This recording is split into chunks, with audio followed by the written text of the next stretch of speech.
Muy buenas tardes, bienvenidos. Vamos a hablar muchísimo hoy de lo que significará el aporte que es necesario hacer por quienes fugaron capitales para pagar la deuda externa, para pagar buena parte de la deuda externa, fundamentalmente aquella que se refiere al Fondo Monetario Internacional. Pero la lucha será a brazo partido. Hay una derecha poderosísima, representada por medios, partidos políticos, en este caso de la Argentina, el PRO, que en todo el mundo luchan contra los impuestos que puedan favorecer a los ricos. ¿Y por qué sucede esto?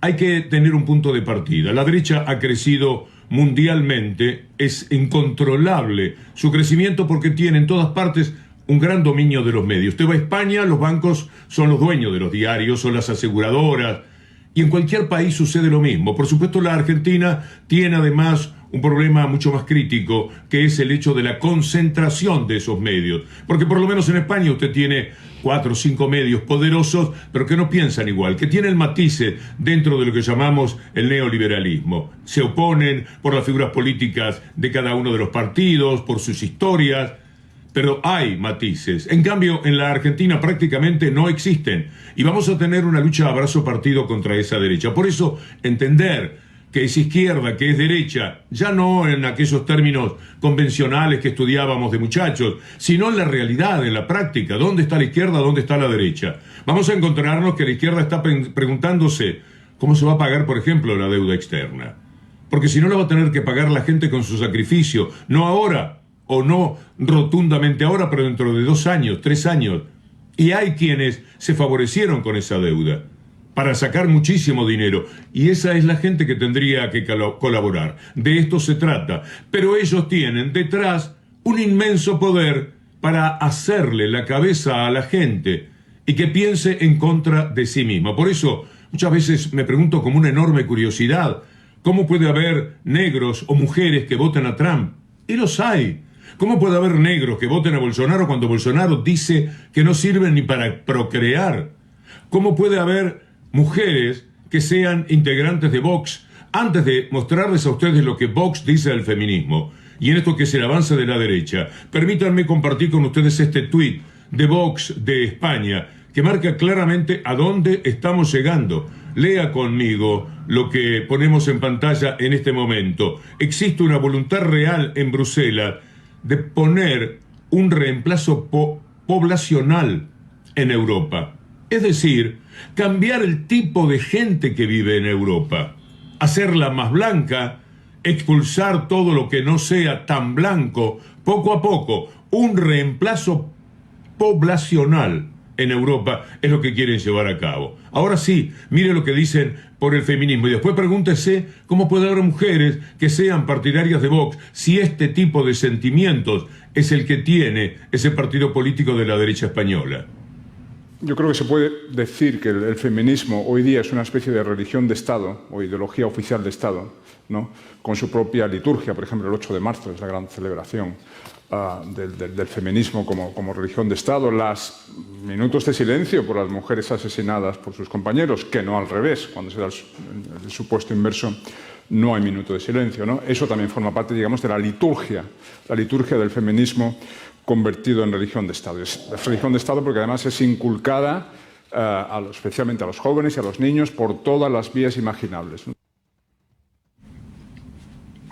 Hay que luchar de todas las maneras, aunque a veces se cometan errores, porque se presentó Drag Queen en Lollapalooza de Río de Janeiro, Pablo Vittar, y allí desplegaron una bandera fuera Bolsonaro, y la gente gritaba fuera Bolsonaro. Se convirtió en un episodio político muy pero muy fuerte.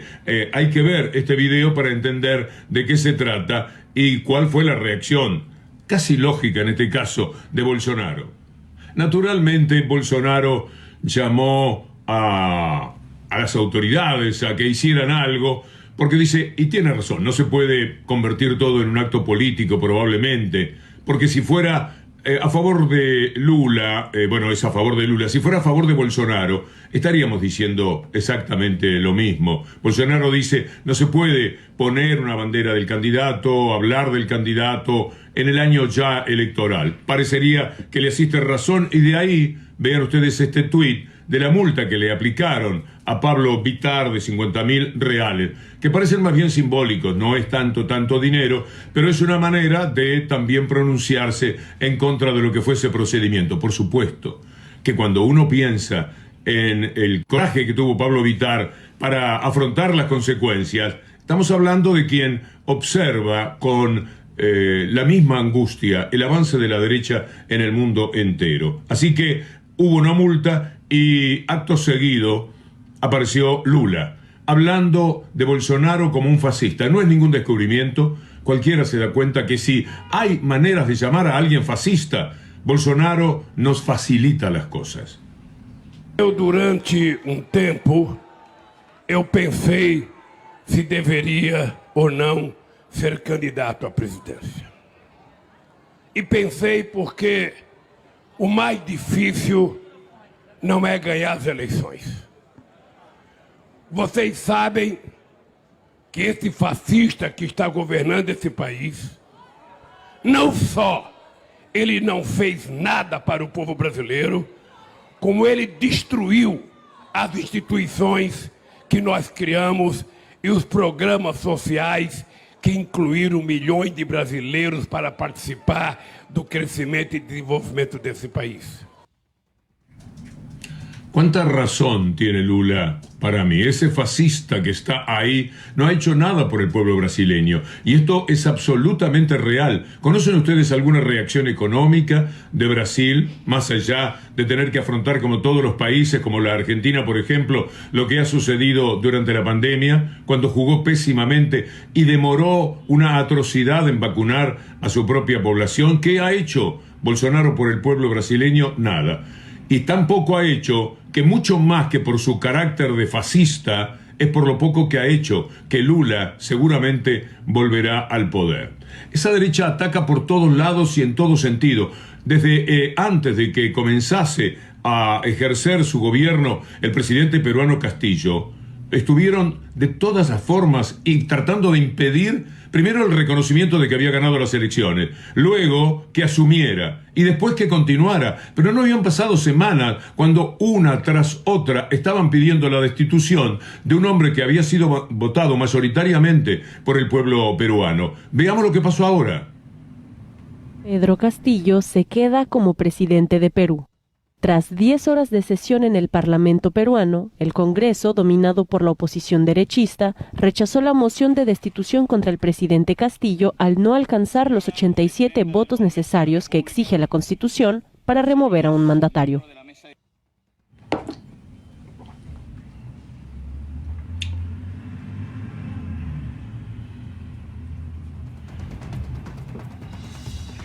Estamos hablando de América Latina, prácticamente toda inmersa en esa lucha tremenda contra la derecha, que tiene el poder real siempre, en todos los casos, y se puede permitir dislates como este de perseguir desde el primer día de gobierno a un presidente naturalmente electo por el pueblo.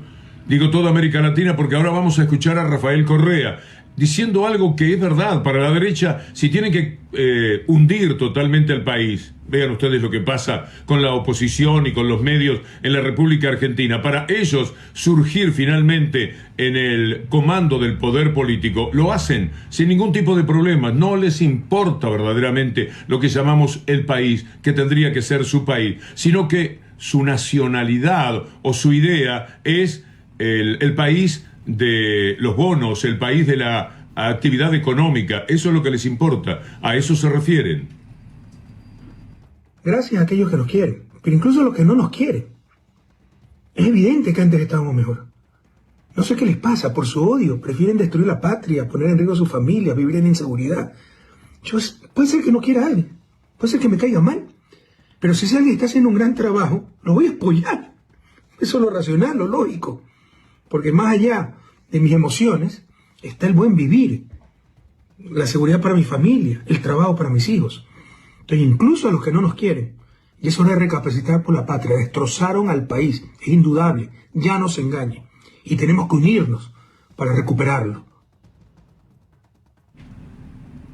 Está muy bien. Es evidente que a Ecuador le ocurre lo que está señalando el expresidente Rafael Correa. Hay gobiernos inclusivos, que llamamos de carácter popular, que son atacados desde el exterior en forma constante. Lo de Venezuela es un caso, después de Cuba no ha habido nada igual. Lo bloquearon, le cerraron todos los caminos, ahogaron al país todo lo posible para ver si podían ganarle las elecciones a Maduro. Hace poco hubo elecciones y Maduro volvió a ganar con la vieja amplitud de siempre. La democracia goza de buena salud, lo que no pasa es que la derecha lo pueda aceptar, porque no puede ganar el poder por las buenas, no tiene manera de hacerlo democráticamente. Fueron observadores de la Unión Europea, que siempre le apuntó a Maduro, observadores latinoamericanos de países que siempre han estado en contra de Maduro, o sus partidos políticos, aquellos que representaron. Maduro ganó las elecciones. ¿Y por qué ocurre esto? Porque hay un pueblo empoderado. Un pueblo que sabe perfectamente que es Maduro, con todos sus defectos, los que tiene cualquier presidente, cualquier gobierno, o aquellos que no tienen el mínimo interés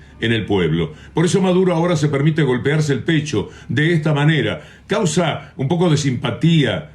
Uno sonríe frente a la ocurrencia de que le den el premio Nobel de Economía por todo lo que ha hecho con la economía de Venezuela, luchando, forcejeando con toda la lucha que ha tenido que desarrollar con los países que lo agreden. Y en estas sanciones lo que hicimos fue plantarnos, meterle el coco meterle, buscar los mejores asesores mundiales, nacionales en economía, en moneda, en finanzas, en políticas fiscales, en políticas productivas.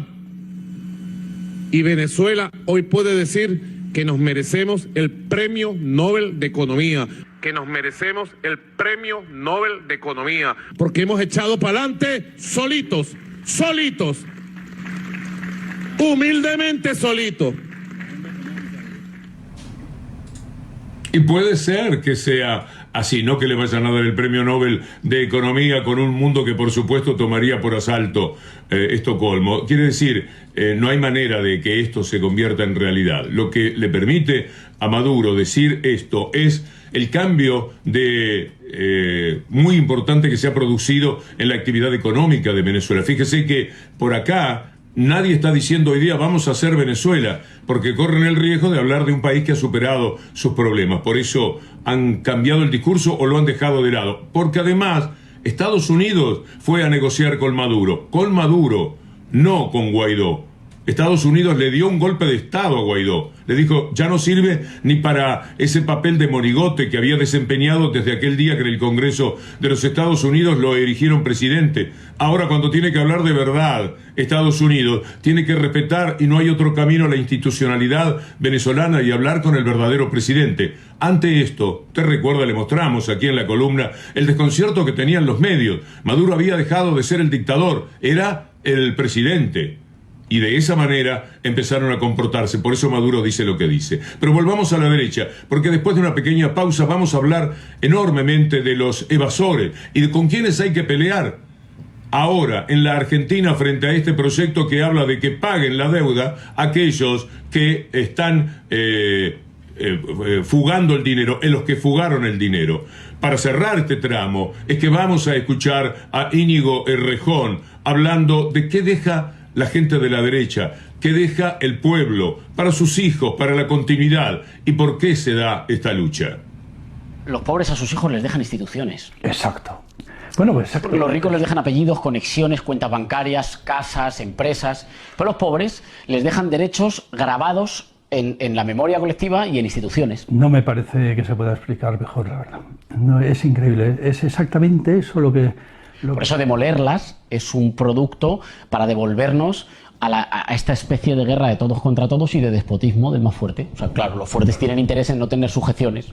Los fuertes tienen la fuerza, claro. Los pobres solamente tienen las leyes. Claro. Esto se sabe ya desde los tiempos de Sócrates y de... Claro, pero eso instala un estado general de miedo que es exactamente lo opuesto a la libertad.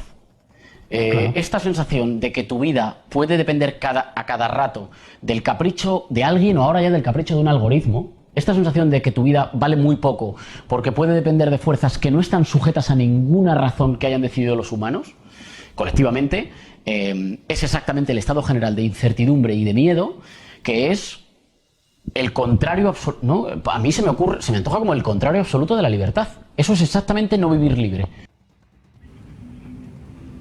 Están hechas las presentaciones. Hablamos de España, Vox, Íñigo Errejón, en polos, naturalmente, bien pero bien opuestos, de Brasil, de Ecuador, de Venezuela.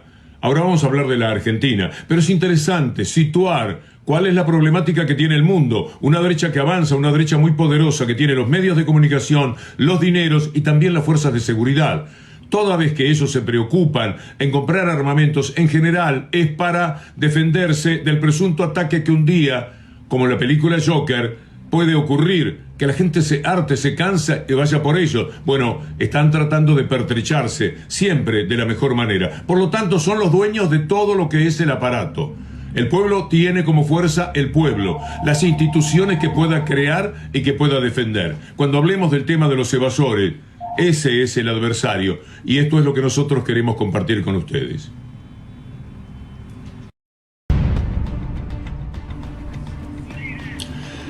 Bien, el tema son los evasores. Por ahí pasa la gran discusión, y aquellos que le quieren cobrar a los evasores una buena parte de la deuda externa de la Argentina, en forma particular la del Fondo Monetario Internacional, que fue algo muy perverso, hecho justamente para sacar dinero. Dólares no había, no abundaban, por lo tanto tráeme dólares del Fondo Monetario, que yo me las ingenio, y no demasiado, porque como pensaban que iban a ser poder toda la vida, lo hacían muy a cara descubierta. Ahora hay que determinar quiénes sacaron estos dineros, quiénes se llevaron enormes fortunas durante esa época, para que con una parte, el 20%, tampoco se les está reclamando todo, se puedan hacer cargo de lo que significó la deuda externa que los argentinos tienen que pagar ellos. Es decir, el dinero que fugaron, miles y miles de millones de dólares, los ricos del país, los pagan los pobres, los pagan los que en este momento tienen aumento constante de precios en los alimentos, que no pueden comer, que no se pueden vestir, y que no van a poder por muchísimo tiempo si las cosas no cambian, si efectivamente no se consigue que los que más tienen se hagan cargo de la deuda que se contrajo para ellos, para que pudieran sacar dinero. Mire usted este informe. Cuando se pregunta qué son los evasores, aquí hay una respuesta en esto que preparó la gente amiga de Página 12. El escándalo de los Panama Papers reveló la existencia de un problema central en la economía global. Y esto es la existencia de territorios especiales que las multinacionales y los multimillonarios utilizan para evadir sus obligaciones fiscales. También los bancos son grandes usuarios de estos territorios offshore, como se demostró en la crisis financiera de 2008. Un cálculo conservador es que hay entre 50 y 70 paraísos fiscales en todo el mundo. Esto equivale a 24 billones de dólares, es decir, más que el Producto Interno Bruto de Estados Unidos en un año. Nada menos. Estamos hablando de cifras que son un escándalo. Por eso Merkel, y lo vamos a ver ahora en un destacado del año 2010, se preocupó muchísimo, porque también los ricos alemanes procedían de la misma manera. Entonces quiso saber mucho más sobre los paraísos fiscales. ¿Sabe cuál fue la consecuencia local? Que Macri, por ejemplo, como presidente, para poder blanquear el dinero de su familia, una parte del dinero, el que estaba más expuesto, el que seguramente no había pagado ningún interés, inventó aquello de la reparación histórica, porque él se dio cuenta que de todas maneras su nombre iba a aparecer. Ya había surgido en una cuenta en las Bahamas de millones y millones de dólares. Por eso se hizo lo de la reparación histórica, el blanqueo de capitales de Macri, de su familia, particularmente su familia, hermano, madre, etcétera, y naturalmente de sus amigos, de Caputo, Mindlin y todos los que componen ese grupo de poder económico que se había hecho cargo nada menos que del poder político. Lo que dice Angela Merkel es: Alemania va a comprar una lista de evasores de impuestos si es necesario. Estoy dispuesta a dar semejante paso. Localmente, en la Argentina, unos años después, pero también lo había hecho antes, Cristina Fernández de Kirchner hablaba sobre quiénes tenían que hacerse cargo de los impuestos, en realidad de los pagos de esa deuda que se había contraído para que unos pocos vivos, muy pocos en términos de lo que es la población de la Argentina, pudieran quedarse con la mayor cantidad de dinero, esa que no cabe siquiera en nuestra imaginación.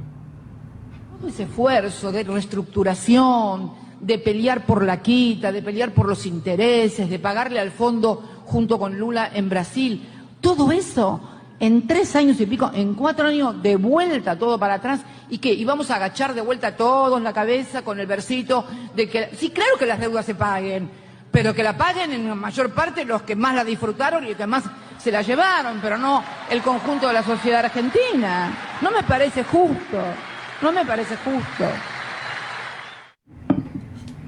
Esto era en 2019 y también es ahora, en el mismo momento en que los diarios del sistema salen a matar la idea y, por supuesto, a quien puede llevarla adelante, impulsarla con su prestigio político. Miren lo que ocurrió ayer. Cristina Fernández se reunió con Mark Stanley. Con todo respeto, no va a pasar nada con esa reunión. Es una cuestión institucional. Es como decirle al embajador de los Estados Unidos, mire que nos damos cuenta que si ustedes no ayudan, no vamos a poder hacer nada. ¿Cuál es la ayuda que tiene que dar Estados Unidos? La que siempre niega, la que nunca da. Si se piden informes que pueden favorecer a un gobierno popular, por ejemplo, ¿es verdad que Máximo Kirchner tiene determinado dinero, 70 millones de dólares, en un banco norteamericano del Caribe? Demoran 3 años la respuesta. A propósito, para que en ese tiempo transcurra políticamente lo que ellos quieren, que es eyectar a un gobierno popular. Usted le pide cuando Arbizu, ¿se acuerda? ¿Sabe quién es? Dio todos los datos, hasta el nombre del cajero al que podían ir a los Estados Unidos para pedir los dineros de Mañeto, de Ernestina Noble y de todos los grandes capos económicos del país. ¿Usted cree que vino algún informe? ¿Que alguien respondió desde los Estados Unidos? Nadie. ¿Usted piensa que va alguien a responder ahora? Yo me permito decir que es muy difícil que ocurra, porque lo van a tratar de ocultar al hombre más protegido de América Latina por las embajadas de los Estados Unidos. Y si lo protegen a él, van a terminar protegiendo a todos. Mire lo que dice Cristina Fernández, no sé si ya lo incluimos, que solicitó la colaboración al embajador Stanley, la colaboración del país para que se presenten todos los dineros que mal habilmente, porque no pagaron impuestos, salieron del país. El que pagó impuestos y tiene una cuenta afuera, muestra lo que pagó en su momento, en esos mismos años. Mire, yo puse este dinero entre 2018 y 2020, pero mire los impuestos que pagué. Y es fácil, moralmente va a estar bien frente a la población. El problema lo tienen aquellos que sacan dinero y no aparece en ningún lado el pago de los impuestos que corresponde a esos dineros. Vamos a explicar algo sobre lo que es la evasión en la Argentina. La doctora Julia Estrada del CEPA nos dan una buena mano. Vamos a poner placas, ya podemos poner la primera, por favor, que nos va a marcar claramente qué hay detrás de quienes evaden. La primera pregunta que nos vamos a formular: ¿cómo se financiará el Fondo Nacional para la cancelación de la deuda con el FMI? Bueno, será mediante un aporte especial del 20% en dólares sobre todos aquellos residentes en el país que tengan bienes, divisa, inmuebles, acciones activos, financieros, en el exterior y sin declarar. La placa 2 ahora. ¿Cuánta plata en el exterior tienen los argentinos? El país tiene 417 mil millones de activos externos, de los cuales solamente 360 mil millones son privados, sacando bancos, y solo una parte de eso está en el exterior y sin declarar. ¿Alcanza con el Fondo Monetario? El aporte especial cambiaría radicalmente la situación, suponiendo que apenas la mitad del universo mencionado sea sujeto del aporte. En tal caso, el país recaudaría 36 mil millones de dólares. Pagaría el 80% del crédito al Fondo Monetario Internacional. Siguiente placa. ¿Dónde está la plata? Hay casos en Islas Vírgenes, Bahamas, Delaware, Uruguay, Liechtenstein, Luxemburgo, Países Bajos, etc. Este es un informe del CEPA sobre los ricos argentinos y sus estructuras empresariales.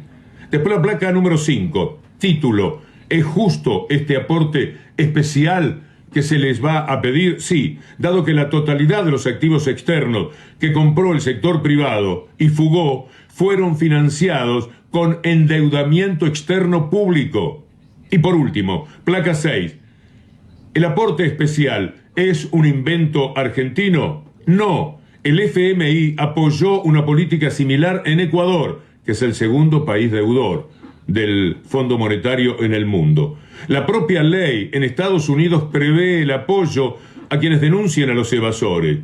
El FMI Estados Unidos y el sistema financiero tradicional llevan adelante una política de persecución y castigo a los evasores. Vamos a escuchar a Oscar Parrilli ahora, hablando de este tema, de la pulseada que se viene en la Argentina. Decir que esto no es un aporte especial que hacemos a los ricos, o las grandes fortunas, o los grandes ricos, sino a los evasores, a los que evadieron y que llevaron la plata afuera sin pagar los impuestos que correspondían. Y hay informaciones de que existen fuera de la Argentina aproximadamente 400.000 millones de dólares de residentes argentinos, empresas y particulares que tienen dinero afuera en guaridas fiscales. El 80% de eso está en las Islas Vírgenes, y la Argentina es el tercer país que tiene residentes con dinero en las guaridas fiscales. Después de Rusia, Inglaterra, viene la Argentina. Hagamos una comparación, gracias a la gente de Diario.ar, sobre lo que significa la evasión. Esta placa, este dato, que nosotros escribimos directamente porque dicho en forma oral se pierde. Esta es una opinión, por lo menos. Entonces, me gusta que lo tengamos allí escrito para que usted lo vea, para que pueda, con esa gráfica, entender. La Argentina pierde el sueldo de 421.000 enfermeros por año por las sociedades offshore. El país deja de recaudar impuestos por 2.600 millones anuales por empresas y personas que en forma legal o ilegal giran fondos a paraísos fiscales. La evasión y la elusión tributaria explican casi 2/3 de la riqueza mundial en estas guaridas. El 30% proviene del crimen organizado y el 5% de la corrupción política. Ahora le vamos a presentar en la pantalla lo que nosotros llamamos un wipe. Mitad de la pantalla para un título de Clarín y la mitad de la pantalla para un título de La Nación, para que usted vea cómo empiezan a jugar. Clarín dice: Cristina impulsa un sorpresivo impuesto a los bienes sin declarar en el exterior. Sorpresivo impuesto, ¿de dónde salió? ¿De dónde lo saca? La Nación juega en el mismo sentido. Cristina impulsa un polémico blanqueo para pagarle al fondo. Un polémico blanqueo para pagarle al fondo. ¿Qué es lo polémico? ¿Cuál es la discusión? ¿Hay algún trabajador, usted, una persona de clase media, hay un universitario que diga esto es una injusticia, esto es una locura? No, lo dicen los que tienen ese dinero o los que defienden desde el periodismo y de los medios a los que tienen ese dinero. Vamos a mostrarle algo que salió como título en Clarín, para que usted vea cómo juegan. Desembosadamente, por supuesto. Todo el que escribe allí sabe perfectamente para quién escribe. Debería ocurrir que todos los que leen determinados diarios sepan quién los hace, por qué se escribe. Mire, grabar bienes en el exterior, delirio total, ensalada, y no están los votos, para que usted piense que con esto no va a pasar absolutamente nada. Vamos a ver, tampoco iba a pasar nada con el impuesto a la fortuna, y pasó, y se recaudó un dinero que ha sido muy útil para la Argentina. O sea, ganan casi siempre, pero esto no implica la palabra siempre, que a veces exageradamente uno puede decir, siempre ganan los malos. No, a veces hay algo que puede penetrar. ¿Y para esto qué se necesita? Que la opinión pública tenga conciencia, tenga conocimiento, tenga lucidez. Y ellos saben cuando esto está ocurriendo. Y lo saben también quienes nos representan. Por lo tanto, es muy interesante leer lo que dice en un tuit Leopoldo Moró, porque él va a ser uno de los luchadores, seguramente cuando aparezca la pugna abrazo partido, para cobrarles y ellos para no pagar. Es increíble, dice, en realidad no tanto, como en un par de horas los grandes medios reunieron la voz de tributaristas, constitucionalistas y dirigentes de Juntos por el Cambio para defender a los que se fugaron miles de millones de dólares con maniobras de evasión y lavado. Bueno, dice algo más, pero lo importante está allí, el meollo de lo que señala Leopoldo Moró. Parece mentira que ocurra esto, o no tanto, porque de inmediato empiezan a llamar tributarista tal, diputado de Juntos por el Cambio, senador de Juntos por el Cambio, gobernador de la Contra. ¿Qué le parece este impuesto? Una barbaridad, una locura, no se puede hacer, es un ataque a la propiedad privada. Todo esto van a decir. Bueno, ya lo dijeron también cuando el impuesto a los más ricos, y terminaron pagándolo, y los que no lo han pagado lo van a tener que hacer. Por lo tanto, esperemos que de esto salga una lucha en la que por lo menos nos vamos a enterar muy claramente, por si hace falta, quiénes están de un lado y quiénes del otro. Vamos a ver a Juez, que está evidentemente de un lado, en esta discusión. No tiene ni pie ni cabeza, pero para el relato, y usted en esto, Joaquín, viene escribiendo hace rato, para el relato, porque ellos construyen para un determinado segmento, el kirchnerismo trabaja para su tropa. Es simplemente una canallada de la tropa kirchnerista para encorsetarlo al presidente y decirle: este es el proyecto por el cual vos tenés que juntar la plata para pagar el Fondo Monetario. No tiene pie ni cabeza, eso no existe judicialmente. Bueno, va a tener que leer un poco lo que pasa en Estados Unidos. Para tomar el principal país, en todos lados están hablando, pensando en impuestos de esto, porque ¿sabe lo que pasa? Es terrible cómo han acumulado dineros los sectores dominantes. No se daba con esta velocidad hace 20 o 30 años, cuando ya había empezado este juego diabólico que viene de los años 80, de Thatcher, de Reagan, etcétera. Pero en los últimos 20 años, en los últimos 10 y en los últimos 3 años, es una verdadera locura lo que está sucediendo con la pandemia. Es decir, alguien que tenía 10.000 millones, ahora puede tener 30.000 millones, 40.000 millones de dólares. ¿Y qué hacemos? Permitimos que esos millones de dólares que no llueven, no caen de Marte, no lo tiran para abajo alienígenas. No, se ganan a costa del bolsillo de la gente. Es increíble que haya gente que va a defender desde la política como acabamos de escuchar. Juliana Di Tulio dice algo que está muy bien. No se debería defender a quienes cometen delitos. No está bien. Defender delincuentes.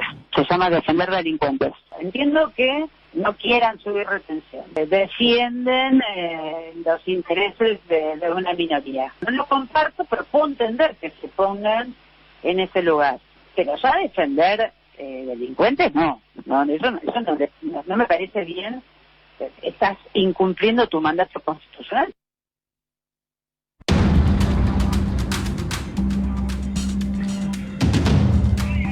Todo tiene que ver, por supuesto, con el capitalismo, cuya primera victoria, como ha dicho Jorge Alemán muy bien, y algunos otros pensadores, ha sido ganar la batalla en las mentes de la gente. Es decir, el capitalismo como un dato más de la realidad, el capitalismo a veces como benefactor, el capitalismo como lo único que puede salvar al mundo, mientras lo hunde, está más abajo el planeta. Pero este es un triunfo, porque tienen todos los elementos, son los dueños de las editoriales que publican los libros necesarios para que nos convenzamos de eso. Tienen los diarios, nada menos. Tienen los canales de televisión. Lo tienen todo, porque incluso los mejores dentro del capitalismo están a favor del capitalismo. Ni hablemos de los peores. Una cosa es New York Times y otra cosa es Fox News, para hablar de lo que sucede en los Estados Unidos.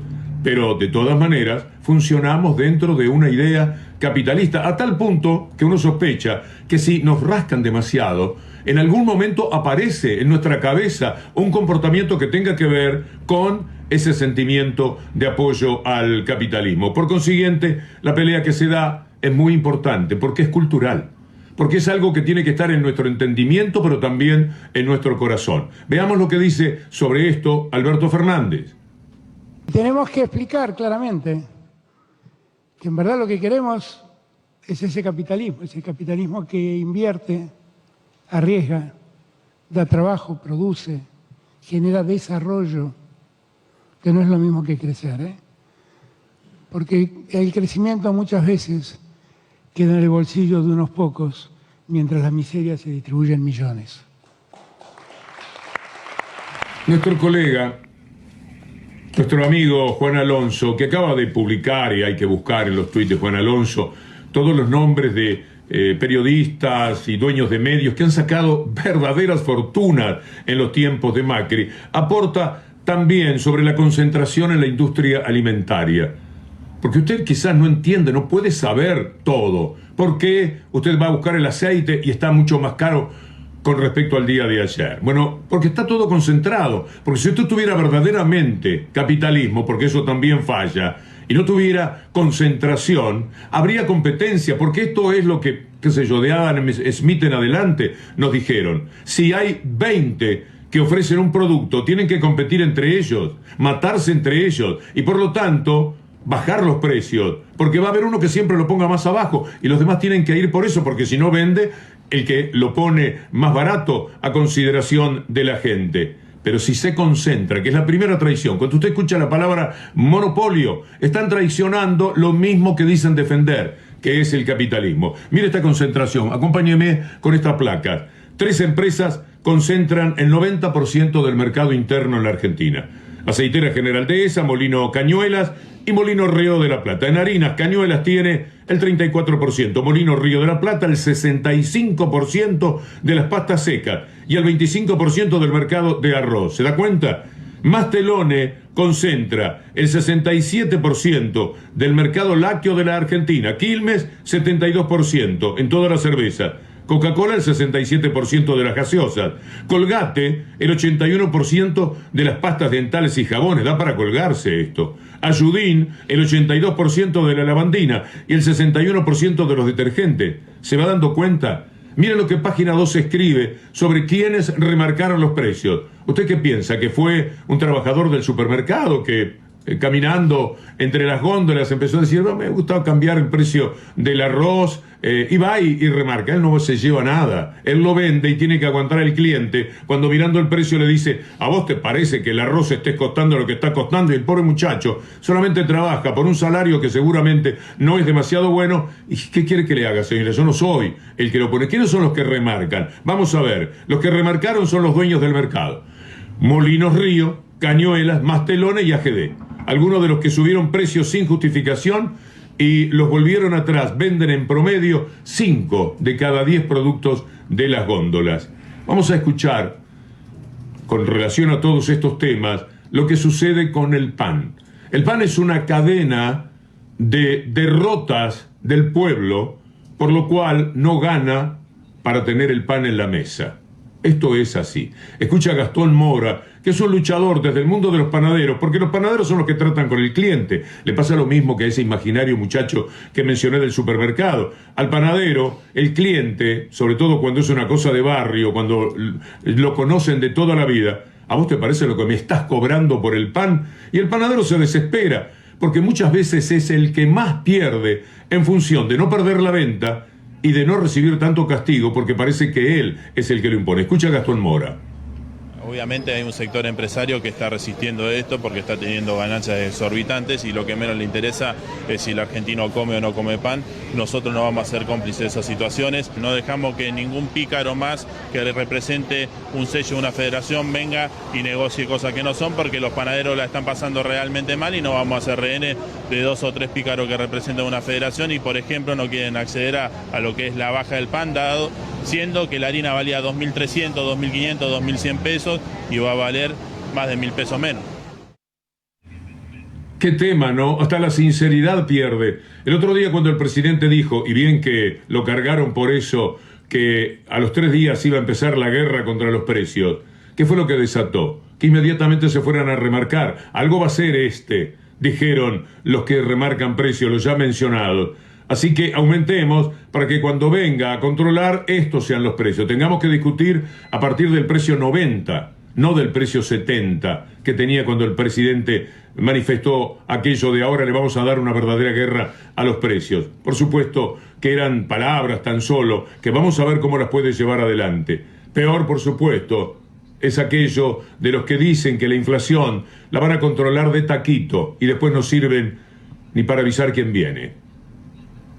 Aparte, terminar con el problema de la inflación es de las cosas más simples que tengo que hacer en caso de gobernar a futuro. Pensé que era complicadísimo. No, pero mira, ¿cómo puede ser complicado algo que resolvió el 99% de los países del mundo? O sea, estamos en el 1% peor. Si yo le digo a cualquiera de esta mesa que está en el 1% peor profesionalmente en lo que hace, no me saluda nunca más en la vida. Por supuesto que estos comportamientos tienen que ver con el apoyo que reciben, que es triste, es una vergüenza. Le mostrábamos ayer o antes de ayer cuando compraron los aviones, los superaviones de caza, los bombarderos, aquellos, por millones y millones de euros que no podrán usar nunca. En aquel momento había tachín, ya sabe usted de cuáles medios. Bueno, y cuando se habla de la inflación, esto es lo que puede llegar a decir en 2019 quienes pretendían apoyar al gobierno de Macri. Ya está bajando la inflación y va a mejorar la economía, ¿eh? Se ve optimista. Macri se enfrenta con datos muy duros de la Igual economía. tiene que ser optimista, me parece bien. Bueno, lógico. Si no, imprimís un poco de optimismo, ¿no? Es cierto, la inflación está bajando, pero todavía desde niveles muy altos. Pero Macri tiene que vender optimismo, porque, a ver, la expectativa del gobierno en realidad no es que la inflación va a bajar, se va a ir a un precipicio, sino que se van a ir recuperando los salarios, porque a medida que va bajando la inflación y con los aumentos de las pautas salariales y los aumentos a los jubilados, entonces se va nivelando. Bueno, el resultado de esa campaña tratando de ayudar a lo que Macri estaba haciendo con el gobierno, el resultado fue que la inflación argentina en 2019 resultó del 53,8%, la más elevada en 28 años. Vamos a presentar ahora otro tema que da mucha satisfacción, pero que también marca lo que hay que luchar. ¿Usted se acuerda cuando se anunció el viaje de los egresados por parte de la provincia de Buenos Aires? Lo que salieron a decir. No lo vamos a recordar hoy por falta de tiempo, porque son voces y voces que decían que disparate, que regalo, esto y lo otro. Como si nunca hubieran estado en viaje, y como si no supieran que hay quienes no pueden imaginarse un viaje de egresados. Esas cosas que quedan para toda la vida. ¿Quién no recuerda? En este momento le pregunto a ustedes su viaje de egresados, su viaje con los amigos y las amigas de entonces. Es para toda la vida. Y hay quienes no lo pueden hacer por los tiempos que corren después de la pandemia. ¿Usted imagina un muchacho de 17, 18 años con el dinero suficiente en el bolsillo? No.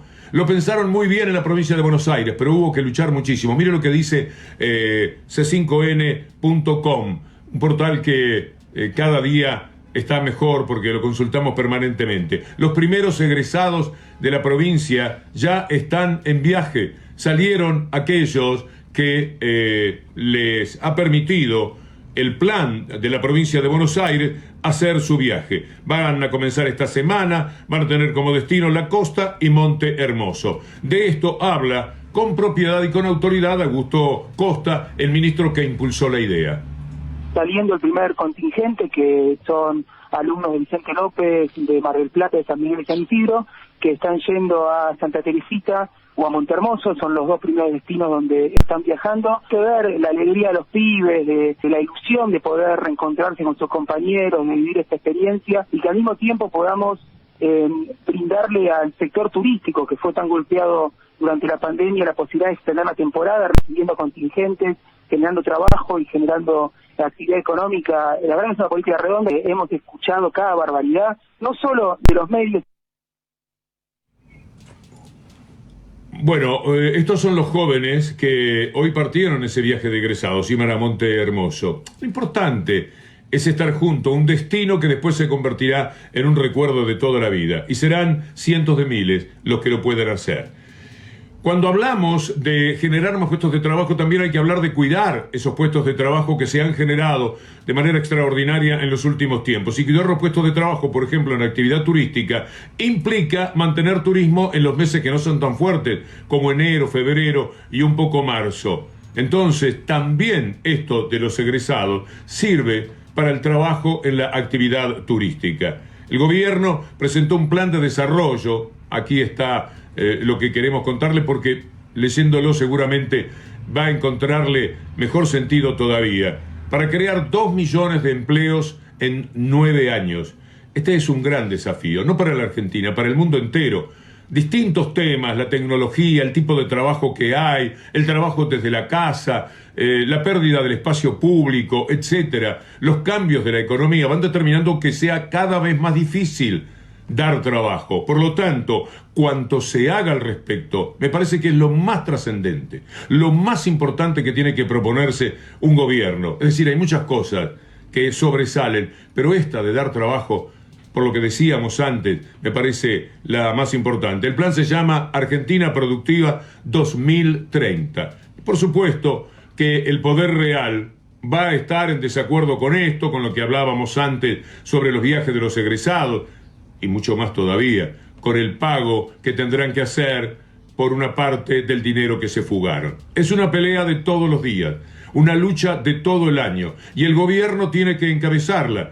Y ustedes también pueden participar, sabiendo lo que pasa, informándose todo lo posible, porque es eso lo que actúa como un mecanismo de defensa. Bien lo decía alguien que hoy cumpliría años, y por primera vez cuando cumple años, su familia, muy querida para quien les habla, y para mucha gente del ambiente periodístico y literario, no lo tiene por primera vez cumpliendo años, a José Pablo Feynman.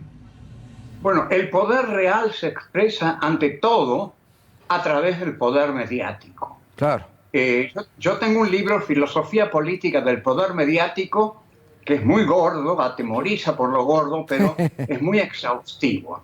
Lo que tiene que lograr el poder real, que es en verdad el poder del complejo industrial norteamericano, que deja caer sus redes sobre América Latina, en la embajada norteamericana en la Argentina y en el partido del imperio, digamos, el partido norteamericano de la derecha norteamericana en la Argentina es el de Juntos por el Cambio, el del cambio que no quiere cambiar nada, al contrario, quiere restaurar el gobierno neoliberal que durante 4 años arrasó con este país.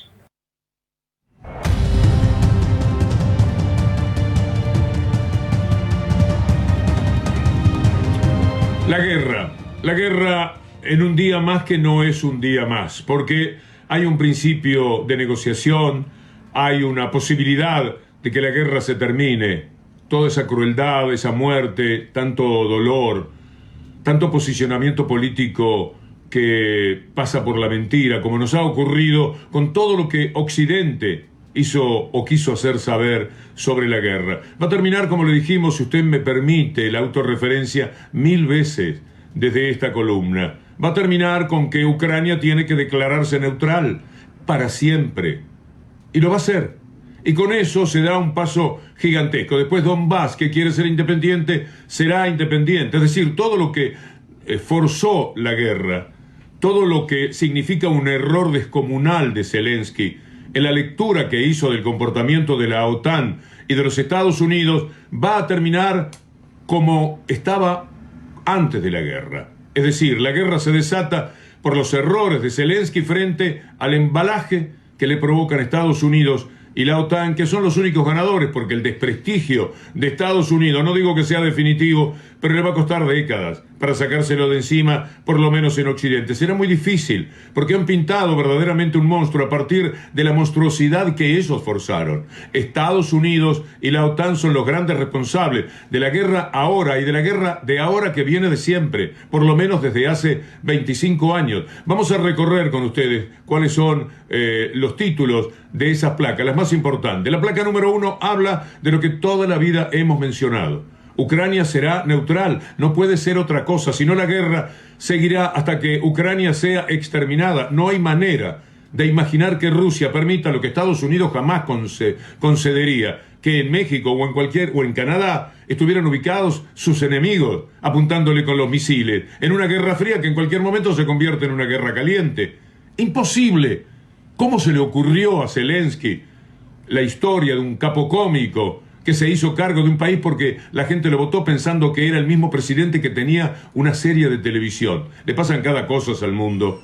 Es tremendo. Mire cuánto dolor, cuánto exilio, 4 millones o más, porque no todo es un número oficial, que están viviendo en cualquier lado, a monte, donde pueden parar, donde son recibidos, comiendo si se puede, aceptando la dádiva, viviendo en lugares donde le prestan una casa para que se quede, pidiendo permiso para ir al baño. Gente que ha estado con una buena calidad de vida hasta ahora. 4 millones o más se fueron. Y también está la migración interna de los que se iban de las zonas del oeste, que estaban muy afectadas, hacia el este, porque se daban cuenta que estaban en algunos sitios corriendo más riesgo. Por eso Rusia empezó a atacar también las zonas del oeste, hasta que Ucrania se da cuenta que así no puede. ¿Dónde está la OTAN? ¿Dónde está Estados Unidos? ¿Dónde está el apoyo con el que contaba Zelensky? ¿Se puede ser un lector tan pero tan malo siendo presidente de un país de la realidad? La placa número 2, de lo que puede arreglar esto que se ha vivido como un pandemonium, como algo atroz para Ucrania y finalmente con consecuencias para toda la humanidad. Ucrania declinaría su intención de ingresar a la OTAN. Lo primero que había era que Rusia naturalmente se comprometa a detener el fuego. Si se termina la guerra, es el primer compromiso que el país agresor, en este caso, agresor si usted quiere entre comillas, tenga que pagar. Digo agresor entre comillas en la medida en que previamente hay una agresión que padece Rusia y que es la que provoca desalmadamente esto que se dio en la invasión a Ucrania y todo lo que venimos lamentando hace más de un mes. La placa número 3 habla de que Rusia aceptaría que Ucrania forme parte de la Unión Europea si mantiene su neutralidad militar. Es decir, puede económicamente ser parte de lo que quiera. El problema es militar, el problema es convertirse en una base militar de la OTAN y de Estados Unidos contra Rusia. Y eso es lo que resulta inaceptable, pero ya lo era antes de la guerra. Fue necesario que murieran tantos ucranianos y tantos rusos, aunque sean muchos menos que los ucranianos. Era necesario tener desperdigadas por el mundo o por la Europa Central a 4 o 5 millones de personas. Otra placa que tiene que ver con lo que sería la negociación de paz, que parece que avanza bien. Ucrania se comprometería a no buscar reconquistar militarmente ni Crimea ni Donbass. Es decir, victoria aplastante de Rusia, pero no lo deberíamos llamar así. El estado de cosas previo a la guerra. No hubiera habido guerra si se respetaba esto que ya era algo resuelto. Finalmente, Rusia admite la posibilidad de una reunión mano a mano entre Putin y Zelensky. Yo me pregunto, ¿Zelensky seguirá por mucho tiempo siendo el presidente de Ucrania después de lo que ha sucedido?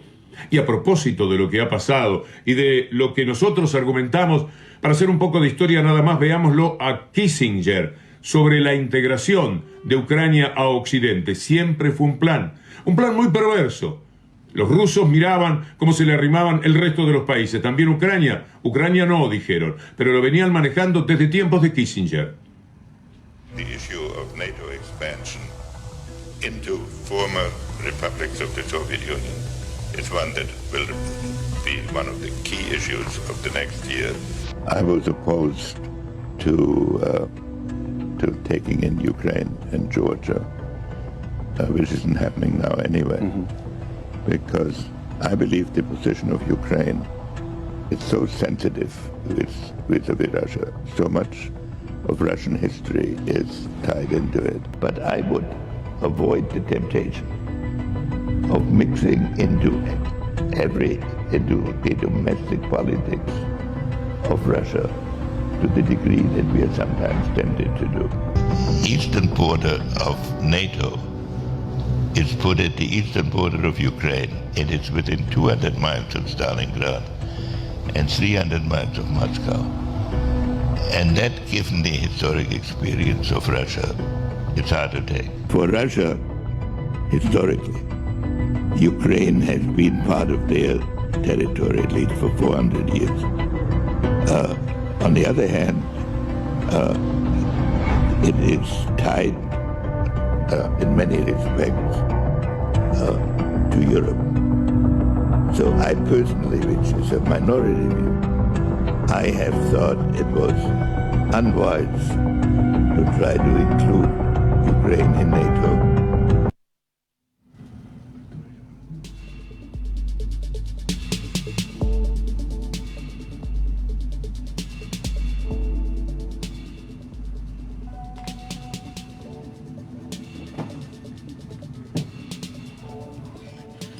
This time around, there is additional very serious problem for us to be mindful of, and it is the risks of civil unrest. When prices jump and poor people cannot feed their families, they will be on the street. And one thing we know about trouble in one place, it travels. It doesn't stay there. So please work together, best for everybody.